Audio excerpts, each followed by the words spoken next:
Episode 31। Radhika और अंश की फर्स्ट किस और हॉस्पिटल में अंश। माया की शादी बिगाड़ने के बाद अक्षित अपने ऑफिस पहुंच चुका होता है जहां वो नॉर्मल दिनों की तरह काम करना स्टार्ट कर देता है। वही अंश अपने ऑफिस में बैठा काम कर रहा होता है कि तभी उसे जयंत का कॉल आता है। अंश के फोन उठाते ही जयंत की बात सुनकर उसे गुस्सा आ जाता है। अंश उसकी बात पूरी सीने ही फोन काट देता है और अपना सर पकड़कर चेयर में बैठ जाता है। दूसरी ओर कार्तिक और बाकी सब माया को लेकर हॉस्पिटल पहुंचे होते हैं। माया को देखने के बाद डॉक्टर उन्हें पुलिस में रिपोर्ट करने के लिए कहते हैं। उसके बिना डॉक्टर इलाज शुरू नहीं कर सकते थे। इतने में माया के डैड डॉक्टर के सामने हाथ जोड़कर, प्लीज ऐसा मत बोलिए, मेरी बच्ची को बचा लीजिए, उसे जरा देखिए तो कैसे दर्द के मारे चिल्लाए जा रही है। माया के डैड को अपने सामने हाथ जोड़े देख डॉक्टर को अच्छा नहीं लगता है, इसलिए वो कहते हैं, ठीक है हम इनका इलाज शुरू कर देते हैं, लेकिन हमें पहले ये बताइए कि इनको कैसे गोली लगी। इतने में माया के डैड हिचकिचाते हुए कहने लगते हैं, ओ अक्षित। इतने में कार्तिक उनकी बात बीच ही करते हुए कहता है, देखिए अभी ये सब इम्पोर्टेंट नहीं है, आप प्लीज माया का ट्रीटमेंट कीजिए, उसकी हालत तो देखिए। ऐसा कहते हुए कार्तिक माया की तरफ इशारा करता है। उसकी बात सुनकर डॉक्टर माया को एडमिट करने के लिए कहते हैं और उसका इलाज स्टार्ट करते हैं। शाम होने लगी थी और इधर ऑफिस से सभी लोग निकलने लगे थे। अंश भी अक्षित से मिलने उसके ऑफिस आ चुका था क्योंकि उसे जयंत ने जो कहा था उसके बारे बात करनी थी। अंश जैसे ही पार्किंग में एंटर करता है उसे कुछ लोग दिख जाते हैं जो उस दिन राधिका को किडनैप करने की कोशिश कर रहे थे। उनको देखकर अंश ने अपना सिर हिलाया और राधिका को कॉल करने की कोशिश करने लगा। इधर आज राधिका ऑफिस के गेट से न निकला कर पार्किंग से निकल रही थी। उसने अपने कानों में ईयरफोन लगाया था और म्यूजिक सुन रही थी। तभी उसके फोन में अंश का कॉल आया, जिसे देखकर राधिका ने गुस्से में फोन काट दी और अपना म्यूजिक फिर से सुनने लगी। अंश को अब घबराहट हो रही थी। वो मन में सोच रहा था कि अगर इन लोगों ने राधिका को देख लिया था, पता नहीं इसके साथ क्या करेंगे। इन सब के बारे में सोचते हुए अंश ऑफिस के अंदर जाने लगा कि इसे सामने से आती हुई राधिका दिख गई। उसने अपने सिर पर हाथ रखते हुए कहा, यार ये लड़की हमेशा ही मुश्किल में फंसने का रास्ता कैसे ढूंढ लेती है, हमेशा सामने के गेट से निकलती है और पता नहीं इसका क्या होगा। अंश उन किडनैपर्स को और देखने लगता है। उन लोगों की नज़र अभी तक राधिका पर नहीं पड़ी थी। अंश ने मौका देखते ही अपने कदम राधिका की ओर बढ़ाए और बड़ी तेजी से राधिका को अपनी ओर खींचते हुए अपने एक हाथ से उसका मुंह बंद कर दिया। राधिका अंश के इस हरकत से गुस्सा होने लगी थी। अंश की पकड़ से छूटने के लिए राधिका अपने हाथ पैर मारने लगी, लेकिन अंश ने उसे बड़ी मजबूती से पकड़ लिया था। अंश ने राधिका को खींचते हुए एक वॉल से सटा दिया जहां से किडनैपर्स की उन लोगों के नहीं देख पा रहे थे। इधर राधिका अंश को अपने हाथों से मरने लगी थी, लेकिन अंश को इससे कोई फर्क ही नहीं पड़ रहा था। लेकिन राधिका का मारना बंद ही नहीं हो रहा था, इसलिए अंश ने राधिका के दोनों को अपने एक हाथ से पकड़कर उसके ऊपर पिन कर दिया था। अंश अपनी दबी आवाज में कहता है, थोड़ी देर चुप नहीं रह सकती, जब देखो तब नौटंकी, अब चुप रहो। उसकी बात सुनकर राधिका उसे घूर कर देखने लगती है। उसके ऐसे देखने पर अंश उससे कहता है, ऐसे घूर के क्या देख रही हो, तुम्हें लगता है कि तुम्हारे आंखें दिखाने से मैं डर जाऊंगा? बिल्कुल नहीं। इतने में राधिका अंश के हाथ को जोर से करती है, जिससे कुछ सेकंड के लिए अंश का हाथ राधिका के मुंह से है जाता है। इतने में ही राधिका अंश को उंगली दिखाते हुए कहती है, तुम मुझे ऐसे टच नहीं कर सकते, समझे? उसने ने बात काफी लाउडली कही थी। अंश को लग रहा था कि ये नादान लड़की कहीं फिर से मुसीबत में फंसने वाली है। इतने में राधिका अंश को उंगली दिखाते हुए कुछ और बोलने ही वाली थी कि अंश ने दीवार से फिर सटा दिया और बिना देर किए उसके होठों पर अपने होठ रखकर उसे सील कर दिया। अंश के ऐसे किस करने की वजह से राधिका की आंखें बड़ी हो गई और वो कुछ समझ पाती उससे पहले ही अंश उसे किस करने लगा था। राधिका अंश को खुद से अलग करने की कोशिश कर रही थी और उसे पुश कर रही थी, लेकिन अंश ने उसके हाथ को पकड़ते हुए फिर से राधिका के ऊपर पिन कर दिया और राधिका के पैशनेटली किस करने लगा। राधिका ने कुछ देर स्ट्रगल करने के बाद हार मान ली थी। इधर अंश राधिका को छोड़ने का नाम ही नहीं ले रहा था। 10 मिनट होने के बाद भी अंश उसे किस किए जा रही थी। तभी उसके कानों में कार स्टार्ट होने की आवाज सुनाई दी, जिसके बाद अंश ने राधिका पर अपनी पकड़ थोड़ी ढीली की। राधिका इस मौके का फायदा उठाते हुए अंश को पुश किया, जिससे अंश राधिका के दूर हो गया। इसके बाद राधिका ने अपना बैग पकड़कर अंश को मारते हुए गुस्से में कहा, यो पर्वर्ट डोंकी, तुम्हारी हिम्मत कैसे हुए मुझे किस करने की, तुम्हें तो मैं ऐसा कहते हुए राधिका अंश को अपने बैग से मरने लगती है। अंश उससे बचते हुए कहता है, अरे पागल लड़की, पहले मेरी बात तो सुन लो। राधिका गुस्से में, क्यों सुनूं मैं तुम्हारी बात, गधे कहीं के, ये लो, ये भी लो और आखिर में ये लो। ऐसा कहते हुए राधिका अंश के मेन पार्ट पर जोर से किस करती है, जिससे अंश नीचे गिर जाता है और जमीन पर दर्द के कारण करहाने लगता है। राधिका अपने बाल हवा में फ्लिप करते हुए, क्यों अब मजा आया ना अंश दर्द में? गधा मैं नहीं, गधी तुम हो, जंगली बिल्ली कहीं की। एक तो मैंने तुम्हारी जान बचाई और ऊपर से तुम्हें मेरी क्या हालत कर दी। ऐसा कहते हुए अंश रोने लगता है, ये सोचकर कि उसने क्यों इसकी जान बचाई। राधिका बड़े एटीट्यूड से, ज्यादा बकवास मत करो, और तुम किससे मेरी जान बचा रहे थे? कौन है यहाँ जो मेरी जान के पीछे पड़ा है? हम मुझे भी तो बताओ। अंश रोते हुए, वही लोग जो उस दिन तुम्हें किडनैप करने आए थे, अब प्लीज कोई मुझे हॉस्पिटल ले चलो। राधिका अंश के पास थोड़ा झुकते हुए शांत भाव से कहती है, क्या तुम सच कह रहे हो? कहीं उन लोगों को तुमने ही तो नहीं भेजा था? अंश गुस्से में और दर्द में, मुझे तुम्हारी मदद करनी हो नहीं चाहिए थी, भगवान देख रहे हो ना कैसे कैसे लोग हैं आपकी इस दुनिया में। राधिका अपना फोन निकालते हुए, अच्छा ठीक है मैं एम्बुलेंस को कॉल करती हूँ, भगवान को बीच में लाने की क्या जरूरत है। राधिका एम्बुलेंस को कॉल करती है और कुछ देर बाद अंश और राधिका दोनों हॉस्पिटल पहुंच चुके थे। कुछ देर बाद अक्षित और पाखी भी पार्किंग एरिया में अपने कार के पास आते हैं। पार्किंग में लोगों की भीड़ जमा हो चुकी थी जो अंश और राधिका के बारे में बात कर रहे थे। वहां खड़ी एक लड़की ने कहा, शायद दीक्षित सर को चोट लगी है, लेकिन राधिका उन्हें साथ क्यों गई है। वही खड़ी दूसरी लड़की ने कहा, शायद उनकी हेल्प करने के लिए। राधिका का नाम सुनकर पाखी को घबराहट होने लगी। उसने इन दोनों लड़कियों से पूछा कि वो किस बारे में बात कर रही थी। उन्होंने पाखी को सारी बात बताई। राधिका हॉस्पिटल में है ये बात सुनते ही पाखी से रहा नहीं गया और वो हॉस्पिटल जाने के निकलने लगी। उसने निकलने से पहले से अंश से कहा, सर मैं अपनी फ्रेंड को देखने हॉस्पिटल जा रही हूँ, वहां से मैं खुद ही घर आ जाऊंगी। इतना कहते ही पाखी बाहर जाने के लिए अपने कदम बढ़ाने ही वाली थी। अक्षित ने उसका पकड़ लिया और कहा, कार से जाओगी तो जल्दी पहुंच जाओगी। ऐसा कहते हुए अक्षित पाखी को कार के पास ले गया और वहां से वो दोनों हॉस्पिटल के लिए निकल चुके थे। वही दूसरी ओर डॉक्टर्स ने माया के पैर से बुलेट निकाल दी थी, लेकिन परेशानी अभी तक खत्म नहीं हुई थी। डॉक्टर ने माया के पेरेंट्स को अपने केबिन में बुलाया था। उनकी शक्ल देखकर कोई भी बता सकता था कि कोई बैड न्यूज है।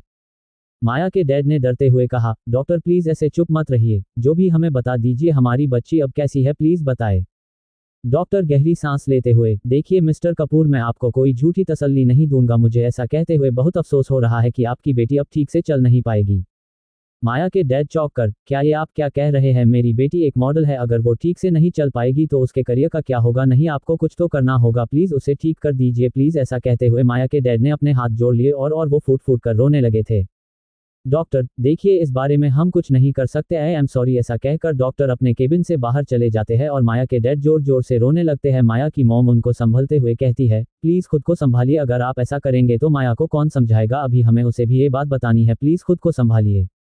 उनकी बात सुनकर माया के डैड खुद को संभालते हैं और माया को सच्चाई बताने के लिए खुद को तैयार करते हैं। इधर माया अपने वार्ड में कार्तिक के साथ बैठी हुई थी। माया ने कार्तिक का हाथ पकड़ा हुआ था और उसे बड़े प्यार से निहार रही थी। इतने में माया कार्तिक से कहती है, मुझे पता था तुम उस अक्षित के धमकाने से डरने वाले नहीं हो, तुम मुझसे दिल से प्यार करते ही, आई लव यू कार्तिक। ऐसा कहते हुए माया कार्तिक का हाथ अपने होठों की ओर बढ़ाने लगी थी, लेकिन कार्तिक के हाथ माया को होठों को छू पाते उससे पहले ही कार्तिक ने अपने हाथों को खींच लिया और अपनी जगह पर खड़ा हो गया।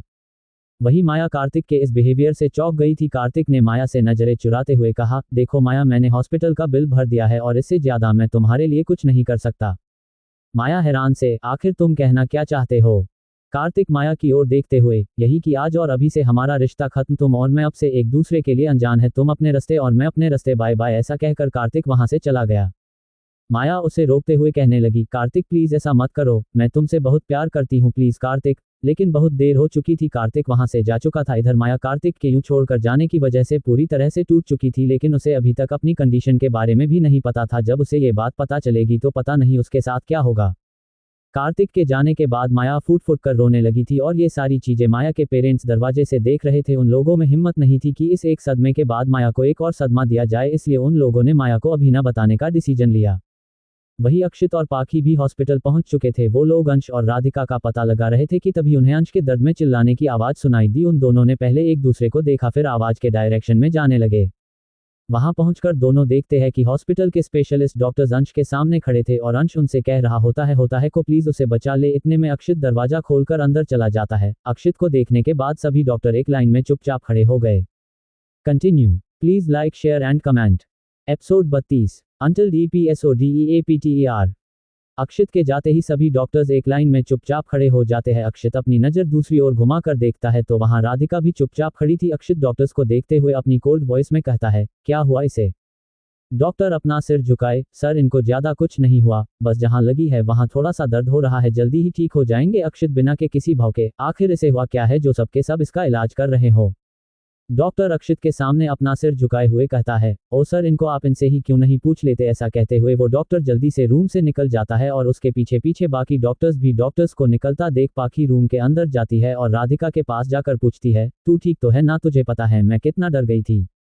राधिका अंश की ओर देखते हुए कहती है, मैं ठीक हूँ, खराब हालत इनकी है। पाखी अंश की ओर देखती है जो अभी भी दर्द में था। इतने में अक्षित अंश पास जाता है और उसके कंधे को मारते हुए कहता है, क्या हुआ है तुझे, ऐसे नौटंकी मत कर, मुझे बहुत काम है। अंश रोनी सूरत बना के, नौटंकी नहीं कर रहा यार, मेरी जान निकल रही है इस पागल लड़की की वजह से, एक तो मैंने इसकी जान बचाई और इसने मुझे ही घायल कर दिया। उसकी बात सुनकर पाखी और अक्षित राधिका की ओर देखते हैं। पाखी, क्या किया तूने? राधिका उसके जवाब में सिर्फ न में सिर हिला देती है। उधर अक्षित राधिका को देखता है और फिर अंश को। अंश राधिका से साइज में ऑलमोस्ट डबल था, फिर भी वो ऐसे रिएक्ट कर रहा था जैसे किसी पहलवान ने उसे मारा हो। अक्षित अपना एक हाथ अपनी कमर पर रखता है और दूसरे हाथ से राधिका की ओर इशारा करते हुए कहता है, इस छोटी सी लड़की ने तुझे मारा और तू इतना रो रहा है, बता मुझे कहाँ लगी है, मैं भी तो देखूं। अंश रोते हुए, मत पूछ यार, नहीं बता पाऊंगा। अक्षित, इसका क्या मतलब? तू साफ साफ बोलता क्यों नहीं? अंश, क्या बोलूं यार, बस इतना समझ ले, इस लड़की ने मेरे आने वाले जनरेशन की वॉट लगा दी है। अक्षित चौंक कर, क्या? अंश मासूम सा चेहरा बनाने हुए हाँ में सिर हिलाता है और इधर पाखी और राधिका दबी आवाज में हंसने लगती है। इतने में ही अक्षित उन दोनों से कहता है, तुम दोनों घर जाओ, मैं इसे संभाल लूंगा। उसकी बात सुनकर दोनों हाँ में सिर हिलाते हैं और वहां से निकल जाते हैं। रूम से बाहर जाते ही पाखी राधिका के सिर को हल्के से मारते हुए कहती है, ऐसा क्यों किया तूने उनके साथ? राधिका पाउट करते हुए, उन्होंने पहले किया था। पाखी, क्या किया था? राधिका, ओ कि उनको छोड़, मुझे घर जाना है, जल्दी चलाते हैं। पाखी सिर हिलाकर हाँ कहती है और दोनों हॉस्पिटल से निकल जाते हैं। इधर अक्षित अपने कमर पर हाथ रखकर अंश से गुस्से में कहता है, यार तू पागल है क्या? लड़कियों के सामने कैसी बातें कर रहा था? उसकी आवाज सुनकर अंश थोड़ा घबराते हुए, तूने ही तो पूछा था इसलिए, लेकिन मुझे तुझे एक और इम्पोर्टेंट बात बतानी थी जिसके लिए मैं तेरे ऑफिस आया था। ऐसा कहते हुए अंश अपने बेड पर सीधे बैठ जाता है। अक्षित भी उसकी बात सुनकर थोड़ा सीरियस हो जाता है और उसके पास एक चेयर लगाकर बैठ जाता है। अंश अक्षित को सारी बात बताता है। अंश थोड़ा गंभीर होते हुए, आज सुबह मुझे जयंत ने कॉल किया था और कुछ अजीब ही बात करने लगा। उसने कहा कि वो लोग तुझे गैंग से निकालना चाहते हैं और मुझे उनके लिए कुछ काम करना होगा। अक्षित अपनी एक आईब्रो चढ़ाकर, किस तरह का काम? अंश गहरी सांस लेते हुए, और किस तरह का काम हो सकता है? They want me to expose you, वो लोग चाहते हैं कि मैं मीडिया में ये बात फैला दूं कि ये कंपनी तूने माफिया के लोगों की हेल्प से खोली है और तू उनका एक इंपॉर्टेंट मेंबर है, so they can just eliminate you. Akshit तिरछी नजर से अंश को देखते हुए, तो फिर तूने क्या कहा? अंश अपने कंधे उचकाते हुए, क्या कहता उनसे? मैंने फोन काट दिया और बस तेरे पास आ गया। It's mean I am with you, so don't worry. अंश ने अक्षित के कंधे पर हाथ रखते हुए कहा। अक्षित अंश के हाथ को घूरते हुए देखता है जो उसने अक्षित के हाथ पर रख था। उसके ऐसे घूरने के वजह से अंश ने अपना हाथ अक्षित के कंधे से तुरंत हटा लिया और अपना दांत दिखाते हुए हंसने लगा। अक्षित उसकी बात सुनकर कहता है, तूने मुझे क्यों चूज किया? तू उनके साथ आराम से काम कर सकता है, वो लाइफ टाइम, फिर मैं ही क्यों? तुझे लगता है कि वो गलत कर रहे हैं इसलिए तो नहीं? अंश, सच कहूं तो नहीं, माफिया में सही गलत मायने नहीं रखता। मैं तुम्हारे साथ हूं क्योंकि मैं जानता हूं कि बॉस तो तू ही बनेगा और मैं अपने बॉस को छोड़ना नहीं चाहता, तो बस इसलिए। अक्षित उसकी बात सुनकर तिरछी स्माइल करने लगता है और अंश से कहता है, now let's go, we need to work on it. उसकी बात सुनकर अंश अभी हाथ फैलाकर कहता है, मुझे प्लीज उठा ले।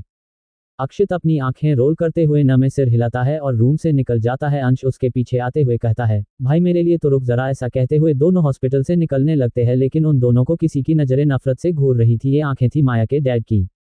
संजोग से माया भी उसी हॉस्पिटल में एडमिट थी जहां अंश आया था। अक्षित को देखकर माया के डैड दांत पीसते हुए कहते हैं, तूने मेरी बच्ची की जिंदगी खराब कर दी मिस्टर अक्षित वालिया, मैं तुझे चैन से जीने नहीं दूंगा, तू बस थोड़ा इंतजार कर।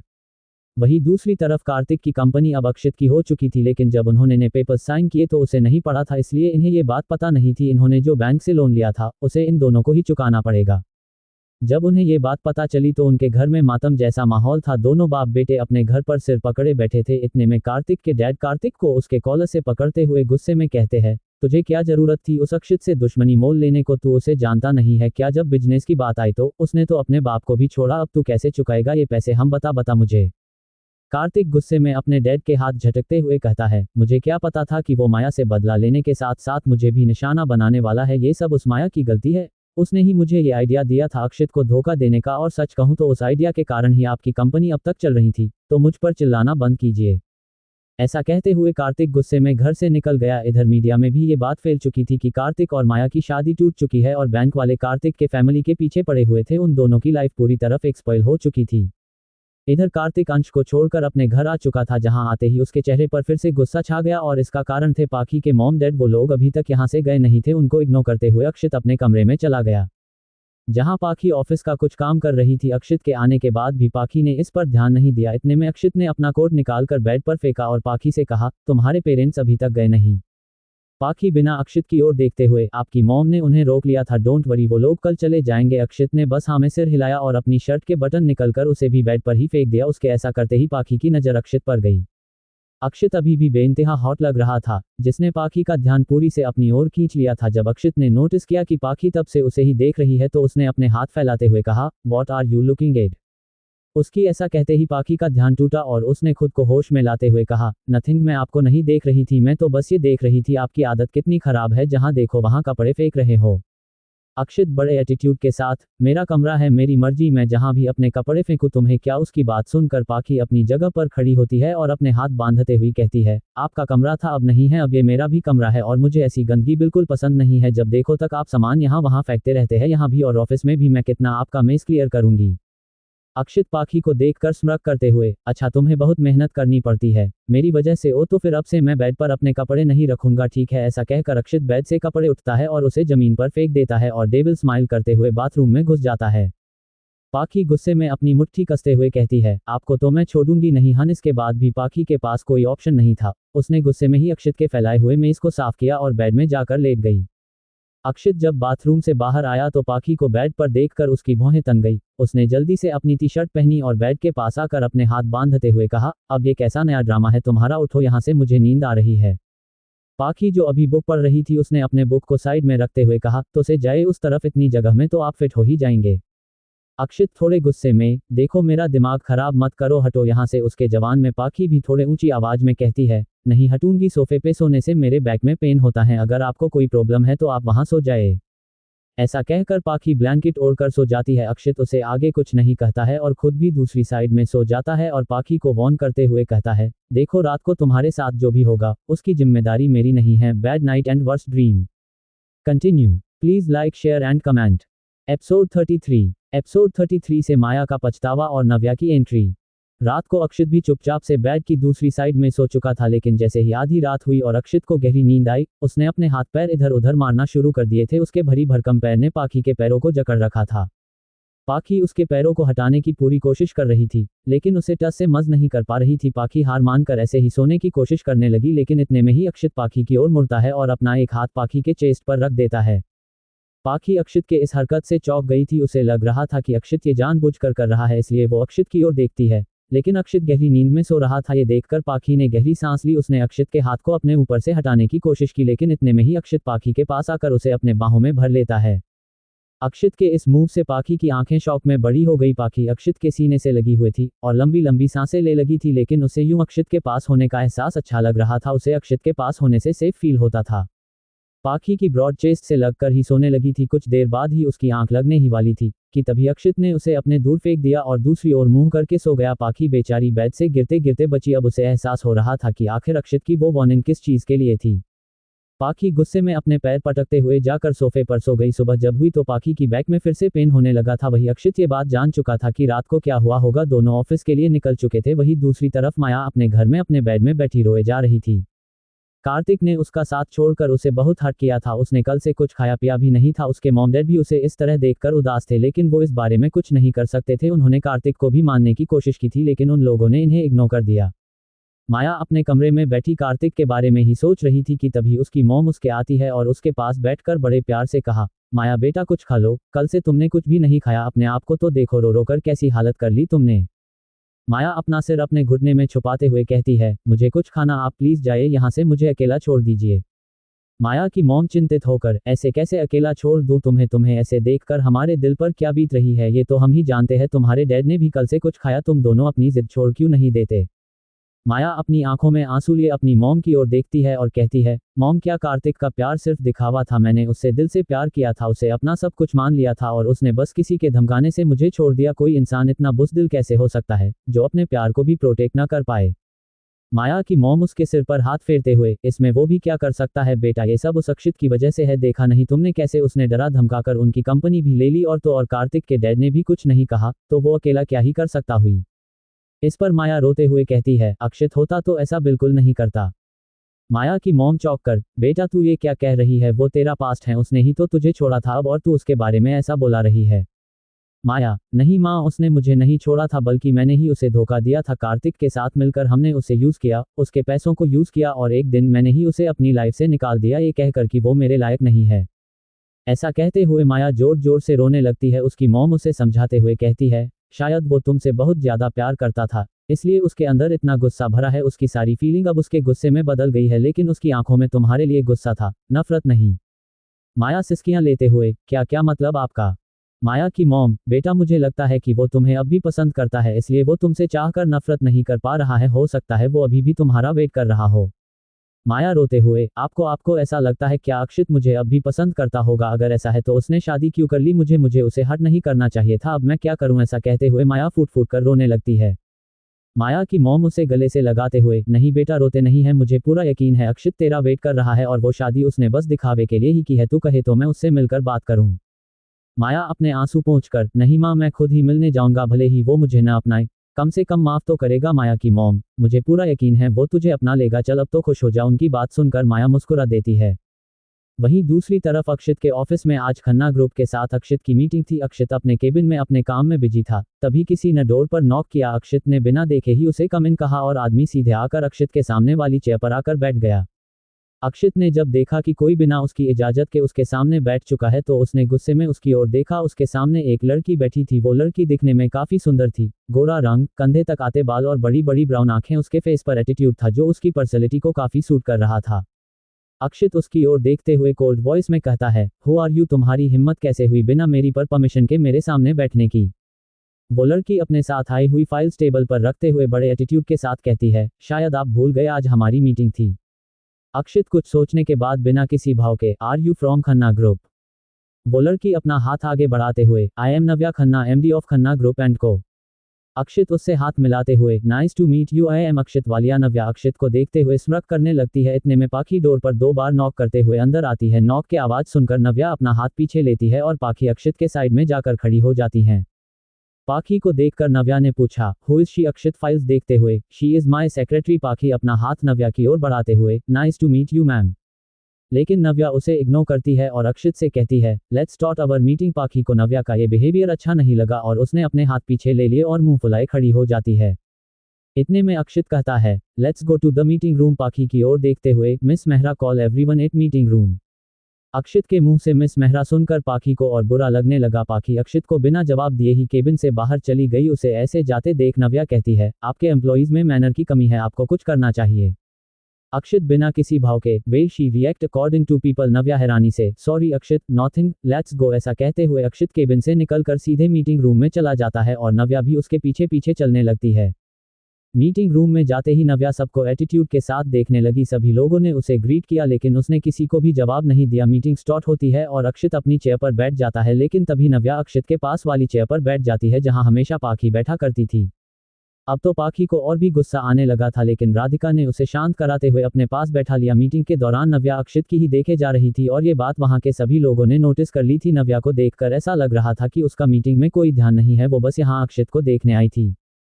थोड़ी देर में ही मीटिंग फिनिश हो जाती है। पूरी मीटिंग के दौरान सबका ध्यान नव्या और पाखी के ऊपर ही था। नव्या अक्षित को देख रही थी और पाखी नव्या को, लेकिन पाखी नव्या को खा जाने नजरों से देख रही थी। मीटिंग रूम से बाहर आने के बाद माया ने अक्षित से कहा, it was great meeting you, मुझे उम्मीद है कि हमारी पार्टनरशिप बहुत आगे जाएगी।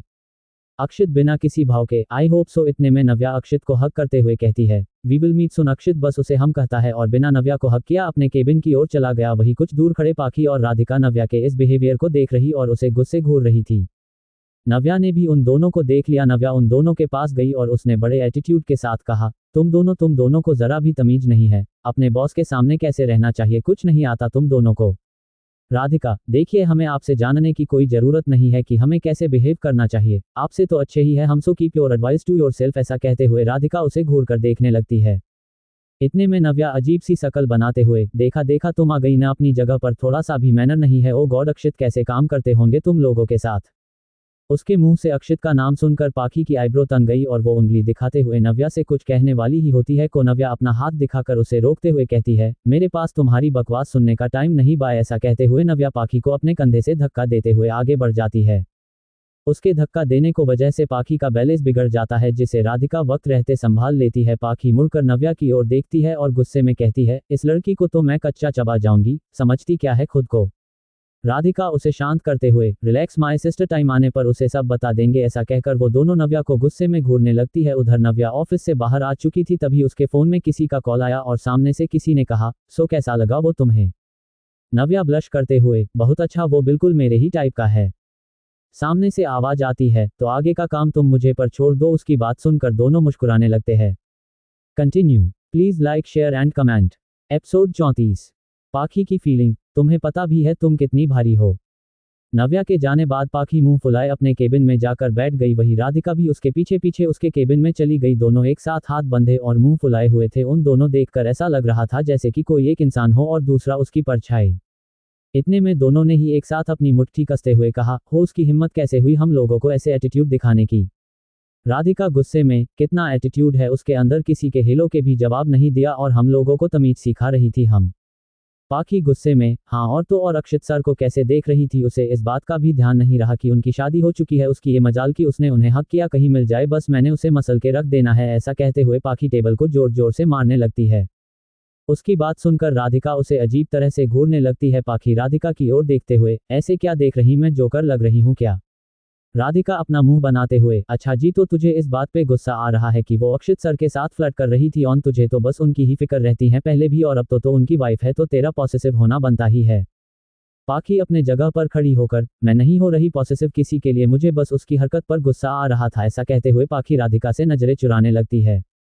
राधिका पाखी के सामने खड़ी हो जाती है और उसकी फेस की ओर इशारा करते हुए नॉटी टोन में कहती है, ऑन दिख रहा है मुझे तू अक्षित सर को पसंद करने लगी है, मैंने सही कहा ना, बताना मुझे। ऐसा कहते हुए राधिका के हाथ पकड़कर उसे हिलाने लगती है। पाखी अपना हाथ छुड़ाते हुए, ओहो ऐसा कुछ नहीं है, मैं उन्हें कोई पसंद वसंद नहीं करती समझी तुम, कहकर पाखी पल के बार बार झपकाने लगती है। राधिका नॉटी स्माइल करते हुए, चल झूठी, तू अक्षित पसंद करने लगी है, अब मान भी जा। पाखी उसकी बात को इग्नोर करते हुए, चल जाकर अपना सामान पैक कर ले, घर नहीं जाना क्या तुझे। ऐसा कहते हुए पाखी जल्दी जल्दी अपना बैग और फाइल्स उठाने लगती है और बिना राधिका की ओर देखे हुए अपने केबिन से निकल जाती है। राधिका उसे ऐसी हरकतें करते देख समझ जाती है कि पाखी के दिल में क्या है। उसे अब पाखी को टीज करने का एक और बहाना मिल चुका था। वहीं दूसरी तरफ माफिया वर्ल्ड में दर्शन ने अक्षित के खिलाफ अपनी गैंग तैयार कर ली थी। जब रुस्तम को ये बात पता चली तो उसने अक्षित को मिलने बुलाया। उसके साथ सक्षम और अंश भी थे। तीनों मीटिंग वाली जगह पर पहुंच चुके थे और रुस्तम का आदमी उन्हें रुस्तम के पास ले आया था। रुस्तम अपनी किंग साइज चेयर पर बैठा हुआ था। अक्षित को देखने के बाद उसने स्मृक करते हुए कहा, welcome welcome welcome my friend, बहुत दिन हो गए हमें मिले हुए, तो क्या हाल है तुम्हारा। रुस्तम ने डेविल स्माइल करते हुए कहा। अक्षित रुस्तम से थोड़े रूड वॉइस में, हाल चाल पूछने का टाइम नहीं है मेरे पास, मुझे तुमने किस काम के लिए बुलाया है वो बताओ। रुस्तम अपनी एक आईब्रो चढ़ाकर, लगता है तुम्हें बहुत जल्दी है, तो ठीक है मैं सीधे पॉइंट पर आता हूं। मैंने सुना है कि दर्शन ने तुम्हें गैंग से निकालने की पूरी प्लानिंग कर ली। अक्षित कोल्ड वॉइस में, उसकी इतनी औकात नहीं है कि मुझे गैंग से निकाले, अगर ऐसा हुआ तो उस गैंग की कोई परवाह ही नहीं करेगा। वो गैंग अभी सिर्फ मेरे नाम से चल रहा है और कुछ ही दिनों में मैं उसका लीडर बन जाऊंगा। रुस्तम अपनी चेयर से उठकर अक्षित की बढ़ते हुए, क्यों ना तुम उस गैंग को ही छोड़ दो और हमारे साथ आ जाओ, तुम्हारा क्या ख्याल है। अक्षित एक गहरी सांस लेकर अपनी हाथ अपने पॉकेट में डालते हुए, मैंने तुम्हें पहले ही कहा था मुझे तुम्हारे गैंग में कोई इंटरेस्ट नहीं है, लेकिन अगर तुम हेल्दी रिलेशन बनाना चाहते हो तो आई एम ऑन। इतने में रुस्तम के एक आदमी ने अक्षित को धमकाते हुए कहा, तुम्हें यहाँ कोई डील करने के लिए नहीं बुलाया है, बॉस की मानो तभी तुम यहाँ आज जिंदा वापस जा सकते हो। उसकी बात सुनकर सक्षम गुस्से में, तुम्हें याद दिला दूं कि वो अकेले नहीं है, उनकी तरफ आंख उठाकर भी देखा तो तुम्हारी खैर नहीं। वो आदमी और सक्षम एक दूसरे को गुस्से में घूरने लगे। इतने में रुस्तम अपना हाथ उठाकर उन्हें रोकते हुए कहता है, तुम दोनों चुप हो जाओ, हम यहाँ कोई लड़ाई करने नहीं आए हैं। रुस्तम अक्षित की ओर देखते हुए, ठीक है ये मेरी आखिरी कोशिश थी तुम्हें अपने गैंग में शामिल करने की, अब तुमसे मुलाकात होगी तब तक तुम लीडर बन चुके होगे। कल मैं सिंगापुर जा रहा हूँ, वहाँ तुम्हें कुछ काम हो तो मुझे कांटेक्ट जरूर करना, आई होप हमारा रिलेशन बना रहे। ऐसा कहकर रुस्तम ने अक्षित की ओर हाथ बढ़ाया। अक्षित ने स्मृक किया और उससे हाथ मिला लिया। अब दोनों एक दूसरे का साथ देने के लिए रेडी थे। अक्षित के गैंग लीडर बनने के बाद इनके रिलेशन पर क्या इफेक्ट पड़ेगा ये तो वक्त ही बताएगा। वही रुस्तम से मीटिंग से बाद तीनों अपने घर जा चुके थे। इधर अक्षित के घर में सभी लोग डिनर करके सो चुके थे, बस पाखी ही जगी हुई थी। पाखी डिनर टेबल पर बैठी अक्षित का वेट कर रही थी, लेकिन अक्षित आने का नाम ही नहीं ले रहा। अब तो पाखी को भी नींद आने लगी थी। उनसे बस थोड़ी देर के लिए अपना सिर टेबल पर रखा, लेकिन उसकी आंख लग गई, उसे पता ही नहीं चला। कुछ ही देर में अक्षित घर आ चुका था। वो बिना इधर उधर देखे अपने रूम की ओर जाने ही वाली था कि उसकी नज़र किचन पर पड़ी, जिसकी लाइट जल रही थी। अक्षित लाइट ऑफ करने के लिए किचन की ओर जाने लगा कि तभी उसकी डिनर टेबल पर सो रही पाखी पर पड़ी। अक्षित ने एक गहरी सांस ली और पाखी के पास गया। पाखी बहुत ही गहरी नींद में सो रही थी। उसके बालों ने उसके फेस को पूरी तरह कवर कर लिया था और उसके बालों की बीच से उसके पिंक लिप्स हल्के हल्के दिख रहे थे। अक्षित पाखी के साइड वाली चेयर पर बैठा और उसके फेस से उसके बालों को धीरे धीरे हटाने लगा, जिससे उसका प्यार सा चेहरा दिखने लगा। पाखी सोते हुए बहुत ही ज्यादा प्यारी लग रही। अक्षित का मन हो रहा था कि वो बस पाखी को इसी तरह देखता रहे, लेकिन उसने खुद की फीलिंग पर कंट्रोल किया और पाखी के कंधे को हल्के से हिलाते हुए कहा, पाखी पाखी गेट अप, रूम में चलो, यहाँ ऐसे मत सोती रहो। अक्षित के यूं उठाने पर पाखी उठ तो गई थी लेकिन वो अभी भी नींद के थी। उसकी आंखें पूरी तरह से खुल भी नहीं पा रही थी। उसने अपनी आधी खुली हुई आंखों से अक्षित को देखा और अपनी अलसाए आवाज में कहा, आप आ गए। आपको पता है मैं कब से आपका वेट कर रही हूँ। खैर छोड़ो, मैं आपके लिए खाना लेकर आती हूँ। पाखी अक्षित के लिए खाना लाने के लिए जाने ही वाली होती है कि अक्षित उसे रोकते हुए कहता है, नहीं इसकी कोई जरूरत नहीं है, तुम मेरे साथ चलो, तुम्हें नींद की ज्यादा जरूरत है। पाखी फिर से आधे नींद में कहती है, क्यों जरूरत नहीं है, आपने डिनर कर लिया क्या? इसके जवाब में अक्षित नमे सिर हिलाता है। पाखी फिर से उसी हालत में कहती है, तो फिर आप यही रुको, मैं खाना लेकर आती हूँ, आपका शुगर ड्रॉप हो जाएगा। अक्षित पाखी को ऐसे देखकर मन ही मन मुस्कुरा रहा था। उसे इस बात से और ज्यादा खुशी हो रही थी कि कम से कम कोई तो उसकी परवाह करता है। इतने में अक्षित ने बड़े प्यार से पाखी से पूछा, तुम मेरी इतनी फिक्र क्यों करती हो? लेकिन पाखी इतनी नींद में थी, उसे कुछ समझ में ही नहीं आया। उसने अक्षित की बात का कोई जवाब नहीं दिया और किचन से अक्षित के लिए खाना लाने चली गई। अक्षित उसे ऐसे देखकर मुस्कुरा रहा था। कुछ ही देर में पाखी अक्षित के लिए डिनर लेकर आ चुकी थी। उसने अक्षित को डिनर सर्व किया और फिर से टेबल पर सिर रख कर सो गई। अक्षित ने उससे पूछा कि क्या उसने डिनर कर लिया है, तो उसने बस हाँ में सिर हिला दिया। अक्षित डिनर के बाद पाखी को अपने गोद के उठाकर रूम में ले गया और उसे बेड पर लिटा दिया और खुद जाकर सोफे पर सो गया। सुबह जब पाखी उठी तो उसे कुछ याद नहीं था कि वो रूम में कैसे आई। उसे बस ये पता था कि वो डिनर टेबल पर बैठी अक्षित का वेट कर रही थी। वो बार बार अक्षित की ओर देख रही थी लेकिन वो कुछ भी पूछ नहीं पा रही थी। अक्षित ये बात अच्छे से समझ चुका था कि पाखी के मन में क्या चल रहा है, इसलिए अक्षित ने अचानक ही कहा, हाँ वो मैं ही था। पाखी चौंक कर, क्या आप किस बारे में बात कर रहे हैं? अक्षित पाखी की ओर देखते हुए, वो मैं ही था जो तुम्हें रूम में लेकर आया। अब चुपचाप से अपना काम करो और ऐसे मुझे अनॉय मत करो। पाखी अक्षित के पास जाकर थोड़े से गुस्से में कहती है, आपको मुझे ऐसे लाने की कोई जरूरत नहीं थी, आप मुझे उठा भी तो सकते थे, लेकिन नहीं, आपको तो हीरो ही बनना है हो। पाखी की बात सुनकर अक्षित पाखी को गुस्से में घूरते हुए कहता है, तुम्हें क्या लगता है मैंने कोशिश नहीं की होगी? लेकिन तुम तो ऐसे सो रही थी, भूकंप आने पर भी नहीं उठती। मुझे तुम्हें किचन एरिया से उठाकर यहाँ रूम तक लाना पड़ा। तुम्हें पता भी है तुम कितनी भारी हो।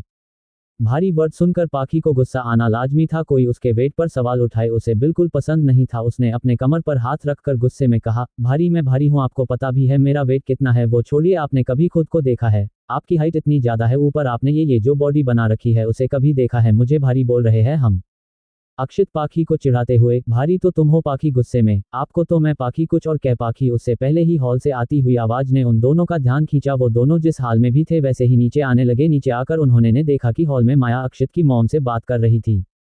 माया रो रो कर अक्षित की मॉम से कह रही थी को उसे एक बार अक्षित से मिलने दे, लेकिन अक्षित को मॉम ने उसे साफ साफ मना कर दिया और चुपचाप निकल जाने के लिए कह रही थी। इतने में माया की नज़र अक्षित पर पड़ चुकी थी। माया अक्षित को बड़े प्यार से देखे रही थी। उसकी आंखों में आंसू थे और उसके फेस पर खुशी। वो अक्षित का नाम लेते हुए उसकी ओर बढ़ने लगी थी। Continue please like share and comment. Episode 35 से अपनी गंदी जुबान से मेरे पति का नाम लेना बंद करो और अक्षित का पाखी को टीज करना। माया अक्षित को बड़े प्यार से देख रही थी। उसकी आंखों में आंसू थे और उसके फेस पर खुशी। वो अक्षित का नाम लेते हुए उसकी ओर बढ़ने लगी थी। माया को चलने में परेशानी हो रही थी। वो लड़खड़ाते हुए एक छड़ी के सहारे चल रही थी। अक्षित को देखकर उसे इतनी खुशी हो रही थी मानो उसने पूरी दुनिया जीत ली हो। अक्षित ने भी उसका लड़खड़ाना नोटिस कर लिया था, लेकिन उसे माया को देखकर को बिल्कुल भी खुशी नहीं हो रही थी। उसके मन में बसा हुआ गुस्सा फिर से दिखने लगा। अक्षित की आंखें गुस्से में लाल होने लगी थी। उसने गुस्से में माया से कहा, तुम यहाँ क्या कर रही हो? तुम्हें अंदर आने भी किसने दिया? गार्ड्स, इसे बाहर निकालो यहाँ से।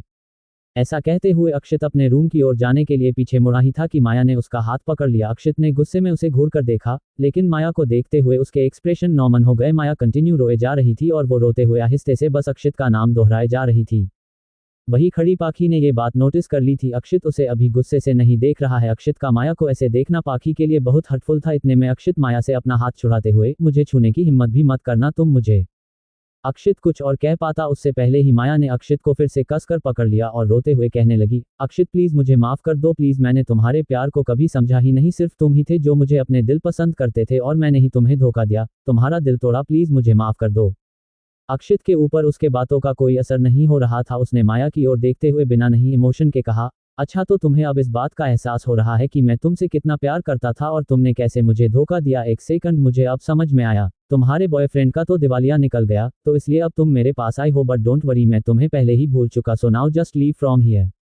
माया रोते हुए, अक्षित प्लीज ऐसी कड़वी बातें मत करो। मैं जानती हूँ कि तुम मुझे अभी भी बहुत पसंद करते हो। देखो मैं वापस आ चुकी हूँ। अब तुम्हें इस लड़की साथ ये नाटक करने की कोई जरूरत नहीं है। इसे छोड़ दो और हम दोनों एक साथ रहेंगे, खुश रहेंगे। मैं तुमसे सच में बहुत प्यार करती हूँ। I love you so much. ऐसा कहते हुए माया अक्षित के गले लगने की कोशिश करने लगती है, लेकिन इतने में ही किसी ने उसे अक्षित से दूर खींच लिया और उसके गाल पर एक जोर का तमाचा जड़ दिया। माया ने जब खुद को संभाला तो उसने देखा कि उसे थप्पड़ मारने वाली और कोई नहीं पाखी है। पाखी अक्षित और माया के बीच में खड़ी थी और माया को गुस्से में देख रही थी। माया गुस्से में पाखी को उंगली दिखाते हुए, हाउ डेयर यू, तुम्हें मुझे हाथ कैसे। इससे पहले कि माया कुछ और कह पाती उसे एक और थप्पड़ पड़ चुका था।